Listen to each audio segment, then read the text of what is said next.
5 बजे से OP Chaudhary sir के बंगले के बाहर बैठे हुए थे। वो अपनी एसी रूम से बाहर ही नहीं आए और उल्टा ये किए कि उन्होंने हमें अपराधियों की तरह बस में ठूस करके यहाँ पहुँचा दिए तूता धरना स्थल।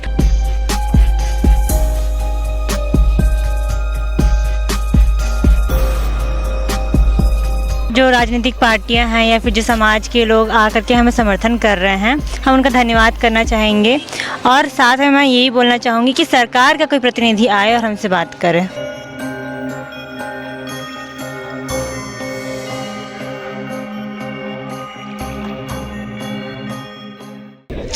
इस समय मैं मौजूद हूं तूता धरना स्थल पर, जहां बीएड सहायक शिक्षक पिछले 1 महीने से धरने पर बैठे हुए हैं। इसके अलावा जो 300 महिला बीएड सहायक शिक्षिकाएं थी जो आज ओपी चौधरी के बंगले का घेराव की थी, वो भी यहां आ चुकी हैं। और आप देख सकते हैं मेरे पीछे पुलिस की बसें हैं, जिसको जो महिला शिक्षिकाएं हैं वो छोड़ने को तैयार नहीं है। उनकी मांगे हैं कि जब तक कोई जिम्मेदार अधिकारी उनसे आकर बात नहीं करेगा और उनकी समस्याओं का निदान नहीं करेगा, तब तक वो पुलिस की जो वैन है, जो बस है, उसे छोड़ेंगी नहीं, उसके अंदर ही बैठे रहेंगी। लगातार नए नए तरीकों से इनके द्वारा प्रदर्शन किया जा रहा है, अपनी बातों को रखा जा रहा है। और आप देख सकते हैं अब जिस पुलिस की बसों में बैठाकर इन्हें बंगले से हटाया गया था, उसी पुलिस की बसों को इन लोगों ने अपने पास रख लिया है, उसके अंदर बैठ गई हैं और उससे बाहर निकलने को तैयार नहीं है। यहाँ आइए बात करते हैं यहाँ मौजूद महिला बीएड सहायक शिक्षिकाओं से और जानते हैं क्या मांगे हैं अब उनकी। क्या नाम है मैम आपका? मेरा नाम चारू वर्मा है और मैं बीएड सहायक शिक्षिका थी। हम लोग आज 5 बजे से ओपी चौधरी सर के बंगले के बाहर बैठे हुए थे, लेकिन वो अपनी एसी रूम से बाहर ही नहीं आया और उल्टा ये किए कि उन्होंने हमें अपराधियों की तरह बस में ठूस करके यहाँ पहुँचा दिए तूता धरना स्थल। तूता धरना स्थल में ही तो हम 1 महीने से बैठे हुए हैं ना। सरकार की एक भी जनप्रतिनिधि अभी तक आके हमारी सुध नहीं ली है, हमारी प्रॉब्लम नहीं जानी। आज क्या क्या नहीं करवाए, मुंडन करा लिए, जल सत्याग्रह हो गया, दंडवत प्रणाम कर लिए, कितना यातनाएं सहे हम लोग सरकार तक अपनी मांगे पूरा कराने के लिए। आज अभी 3:30 बज रहे हैं, सुबह 5 बजे से खाने पीने नहाने धोने का कोई हम लोगों का सुध नहीं है। हम लोग यहाँ बैठे हुए हैं, तब तक यहाँ से नहीं जाएंगे जब तक सरकार की कोई जनप्रतिनिधि यहाँ आकर हमसे बात ना करे, हमारी मांगों को लेकर सरकार तक ना पहुँचाए। हमें लिखित आश्वासन चाहिए, लिखित आश्वासन दो, हमें हमारी नौकरी वापस करो, टर्मिनेशन वापस लो, तभी हम यहाँ से जाएंगे। जी मैम, किस तरीके का रवैया रहा, क्या हुआ सुबह और क्या किया गया आपको बसों में बैठाने के बाद? कहाँ कहाँ लेकर जाया गया और कैसे यहाँ लाया गया?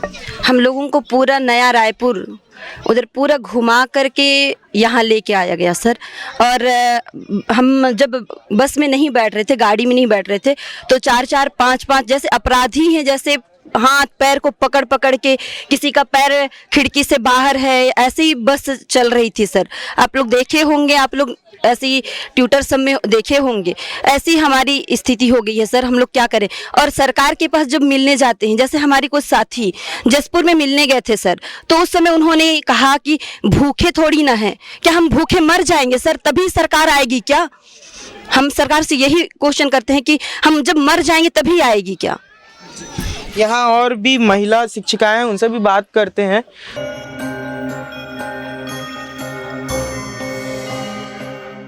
सर, अन्य जो राजनीतिक पार्टियां हैं या फिर जो समाज के लोग आकर के हमें समर्थन कर रहे हैं, हम उनका धन्यवाद करना चाहेंगे। और साथ में मैं यही बोलना चाहूँगी कि सरकार का कोई प्रतिनिधि आए और हमसे बात करे। जी, सुबह मैम आप भी गई थी? जी। क्या था उस समय, किस तरीके से आप लोगों के ऊपर कार्रवाई की गई, पुलिस बल के द्वारा क्या रवैया रहा? सर, जैसे कि मैडम ने भी बताया आपको कि हम बहुत देर तक के बैठे रहे। हम लोग सुबह 5 बजे से 6 बजे से जाकर के बैठे हुए थे, तो वहाँ पे जो ओपी चौधरी सर थे वो बाहर तो आया नहीं, साथ में उन्होंने पुलिस बुला लिया और हमको सभी को ज़बरदस्ती उठा करके वहाँ पर बस में डाला गया है। एक महिला शिक्षिका को 4-4, 5 पुलिस लोगों ने ज़बरदस्ती उठा करके डाला है बस में।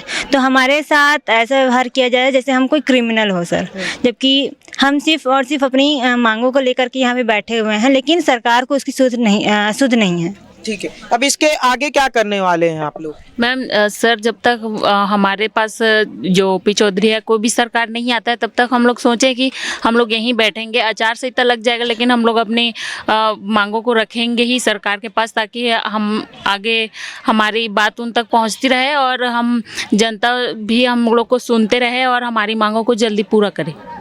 तो ये थे हमारे साथ बीएड महिला सहायक शिक्षिकाएं जिनका कहना है कि जब तक सरकार के प्रतिनिधि आकर इनसे बात नहीं करेंगे तब तक वो पुलिस की जो बसें हैं उन्हें छोड़ने को तैयार नहीं है, लगातार बैठे रहेंगी। तूता धरना स्थल पर धरना जारी रहेगा। अब देखना ये होता है कि सरकार का कोई प्रतिनिधि आता है या इनकी बातों को सुना जाता है या फिर ये धरना ऐसे ही चलता रहता है। ऐसी ही खबरों के लिए बने रहिए हमारे साथ। कैमरामैन नवेज अहमद के साथ मैं राघवेंद्र पांडे, एशियन न्यूज रायपुर। इस दौरान तूता धरना स्थल पर सहायक शिक्षकों के परिजन भी मौजूद रहे, जिनका कहना है जल्द से जल्द सहायक शिक्षकों को समायोजन किया जाना चाहिए। उन्होंने कहा कि सहायक शिक्षकों ने फ्री में नौकरी नहीं पाई थी। 8-8 घंटे पढ़ाई करने के बाद उन्हें चयनित किया गया था। जल्द से जल्द उनका समायोजन होना चाहिए। नहीं, उसको जल्दी करना चाहिए। उसके लिए हम मांग रहे हैं, नौकरी देना ही हमको।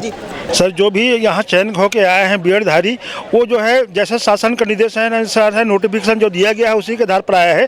इनका कहीं कुछ भी दोष नहीं है, दोष है तो सरकार का। ये तो सही ढंग से आए हैं और आज 1 साल 1.5 साल नौकरी करने के बाद इस प्रकार से निकाला जा रहा है। आज जीविका का प्रश्न उठ गया है, सड़क पर आ गए हैं। ये बड़े दुर्भाग्यजनक स्थिति है। सर मंत्रियों से मिलते हैं तो वो अब जवाब नहीं देते हैं। कह दिया है कि सचिव का गठन कर लिया, मैंने समिति का गठन कर लिया गया है।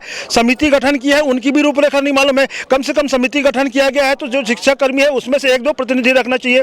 आज ओपी चौधरी के पास भी गए थे तो कम से कम मुलाकात नहीं किया तो अपना प्रतिनिधि भेज करके इनकी राय जाननी चाहिए, अपना मनसा जाहिर करना चाहिए। और जो बात यहाँ पर शिक्षा कर्मियों ने जो है शांतिपूर्ण ढंग से करना है, सौहार्दपूर्ण से अपना आंदोलन कर रहे हैं, इसमें उनको पहल करना चाहिए और इनकी बात सुन करके आगे मंत्रालय में या कैबिनेट स्तर में रखनी चाहिए। ये मेरा निवेदन है। कहीं न कहीं निश्चित रूप से इनका कोई दोष नहीं है, 1% भी दोष नहीं है। और जैसा सरकार का मान दे उसी के अनुसार इनका चयन हुआ है। मेरिट स्तर के बच्चे हैं, अतः निश्चित रूप से इनका समायोजन करे या उचित समाधान करे, ये मेरा निवेदन है। क्योंकि आज जो है हमारे मुख्यमंत्री भी आदिवासी क्षेत्र से आते हैं, अधिकांश बच्चे आदिवासी क्षेत्र से हैं। जिन सुदूर क्षेत्रों में आज जो है कोई सर्विस करना नहीं चाहता, ये अपना पूरा त्याग करके वहाँ पर चाहे कोंडागांव है, बस्तर हो, सूरजपुर हो, बलरामपुर हो, यहाँ सेवा दे रहे हैं। ये इनका मानता है। इस बात को स्वीकार करके सरकार को निश्चित रूप से इनका समायोजन करना चाहिए। यही मैं चाहूँगा कि शायद सरकार इनकी न्यायोचित मांग को पर विचार करे और जल्दी से जल्दी समायोजन करे। जो समिति गठन करना है उसका रिपोर्ट भी अतिशीघ्र आए, ये मेरा निवेदन है। मैं ये कहना चाहती हूँ कि जब 35 दिन से बच्चे बैठे हैं तो सरकार का आंख नहीं दिख रही है क्या उनके बच्चे नहीं हैं? ये बच्चे जो 35 दिन से आज तूता धरना में बैठे हैं, अपने परिवार को छोड़कर उनको नौकरी से निकाल दिया जा रहा है। क्या सुप्रीम कोर्ट ये जवाब दे रही? मानती हूँ मैं, पर समायोजन करने के लिए तो सरकार बैठी है ना। सुप्रीम कोर्ट का कहना मान रही है, मैं भी मानती हूँ, चलो ठीक है, पर ये बच्चे लोग जो बीएड धारी हैं उनको भी तो समायोजन करे। उन है ना, नौकरी के बदले नौकरी दे दे, हमें और कुछ नहीं चाहिए। हमारे बच्चे क्या इन लोग सरकार ऐसी में नौकरी नहीं दी है। हमारे बच्चे 8 घंटा से 10 घंटा तक पढ़े हुए हैं, तब जाके मुकाम में पहुँचे हैं।